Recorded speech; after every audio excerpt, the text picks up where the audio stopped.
Ndiaona indray tamin'ny ministra tompon'andraikitra Omaly ireo lehibe ny syndicat ny postra malagasy ny keny ministra moa ny teboka sivy nangatahany mpiasa saingy tsy tompony teny farany amin'ny hoy izy raha vorazafy mahenina sy tahiry aina. Navita sy ny Omaly aizany fifanarana teo amin'ireo tompon'andraikitra isanisa ny anivon'ny postra malagasy anajana fitokonana to mbola mijanona siana aloha izany ary tsy mbola misy fanatanterahana. Ny filan-kevitry ny ministra sy ny filan-kevitry ny gouvernemanta ny tompo teny farany amin'izay vita sony anjara ministra pia fotsiny ihany ny nanao ny fomba rehetra iantony fitokonana. Marina fa ora sivy teo no nahareta ny fifampiresahana na hafana nahita marimaritra iraisana. Tsy manaiky hatramin'ny farany privatisation aloha ny mpiasan'ny postra malagasy ankoatra ireo fangatahana hafa.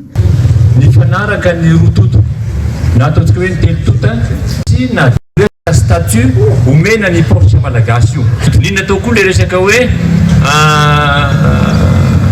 privatisation sa filialisation. Ny no anaovan'ny ao anaty sony ao dia tolo-kevitra nomeny ny avy aty amin'ny syndicat hoe filialisation no ekenay fa tsy privatisation.